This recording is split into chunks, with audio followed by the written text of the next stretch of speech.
Hi Squiggler mates. I'm going to be starting the tray system. So what I started with was loading the trays and the sump area with a ton of carbon, and then I inoculated it.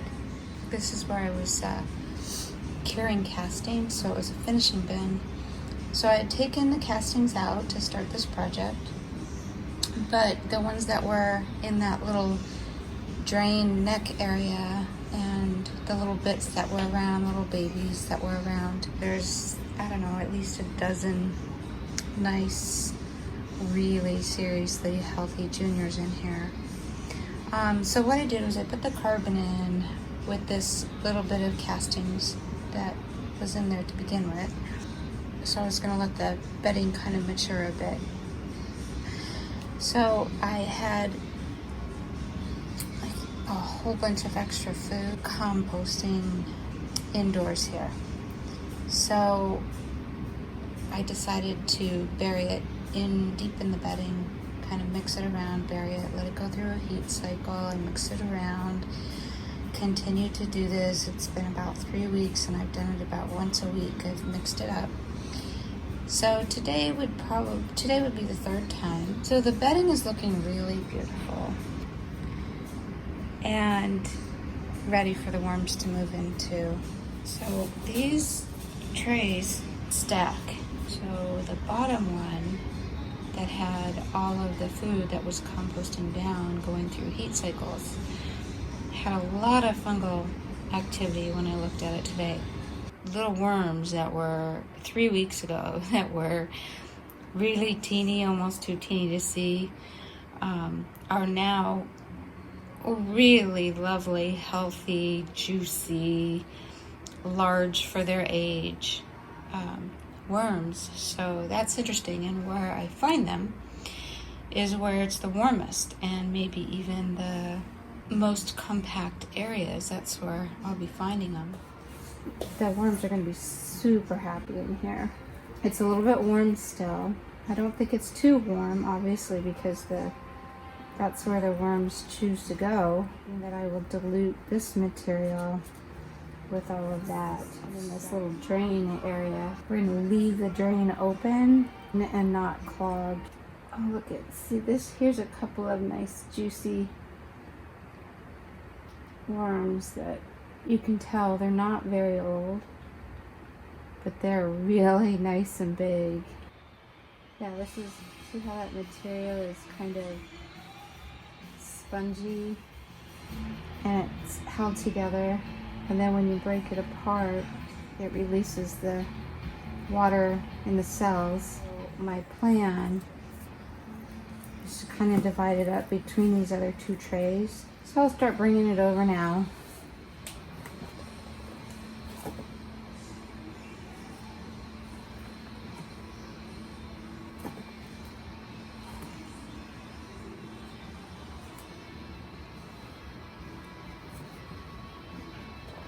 Bedding is food for our composting worms. They will make you castings at a crazy speed when you pre-compost the carbon bedding with the nitrogenous food scraps. It's their favorite fast food, and it's super healthy for them too. I just made a commercial. Okay, let's see here.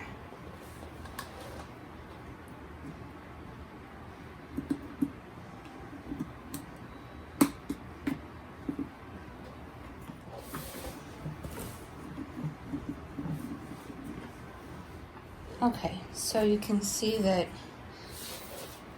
this chopstick has gone all the way down and it comes all the way out the open spigot.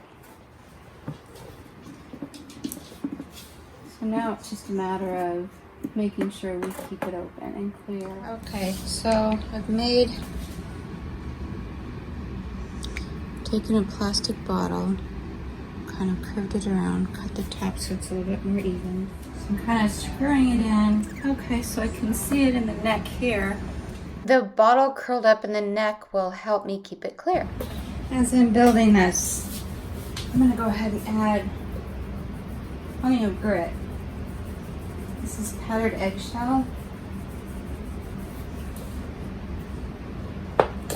careful not to breathe the dust.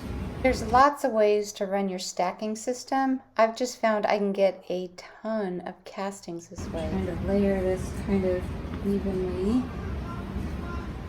Impossible to follow manufacturer's instructions. Those compost rolls are about 11 or 12 days old now. They're ready. The worms have worked through that material. There's still worms hanging out in there. A ton of them. If you haven't seen that video, it's really fun. I can't help myself but squiggling when I feel all those worms. It's so cool. It feels cool, it looks cool, it just is cool. The compost rolls are so full. The density of worms are within that compost roll, or what used to be the compost roll, and it still has the wrapper, the carbon wrapper. Because this is a big system, it can handle a lot of worms, and there's quite a bit of area here. I could handle a couple thousand worms on each layer, no problem.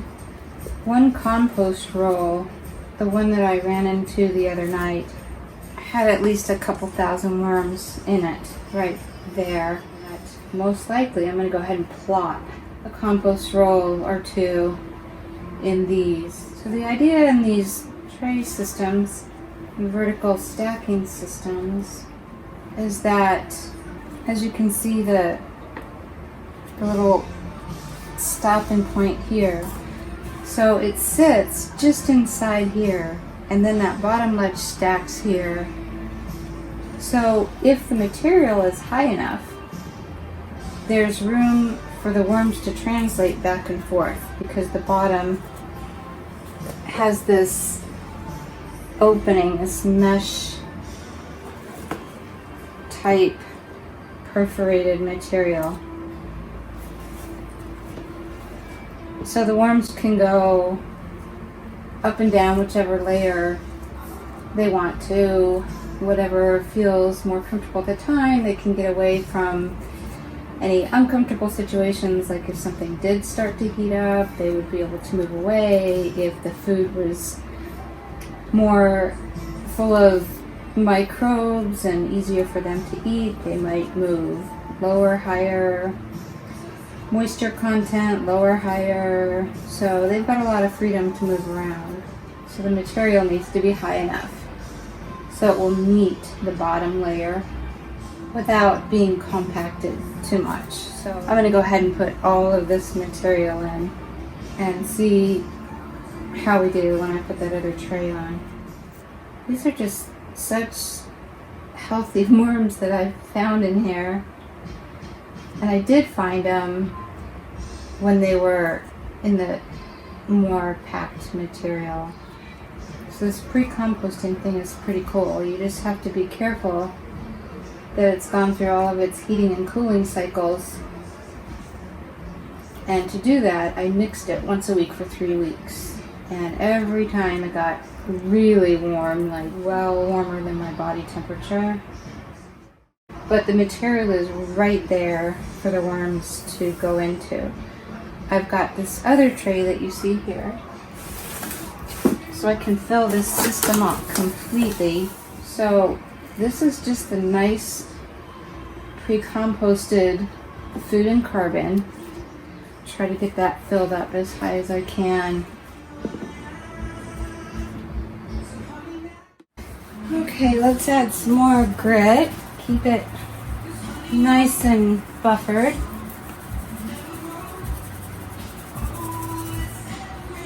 Let that settle before breathing. We'll add it, not breathing. So there's plenty of grit in here for the worms to use in their gizzard to help grind their food up. Like we have teeth, they have gizzards which they use little tiny pieces of what is known as grit, like sand, or little pieces of eggshell or oyster shell, to grind against each other with their strong muscles and pulverize the food. They mostly eat bacteria. They also have their crop, which is before the gizzard, where things can tend to ferment the if they don't have enough calcium to prevent that. So the eggshells will help with that. And then of course keeping a non-fermenting environment will really help with that. So I'm just going to go ahead and add this to all the layers now. Make sure that there's enough grit in here for the worms for pretty much until they finish this material anyway. So we bring a composting roll over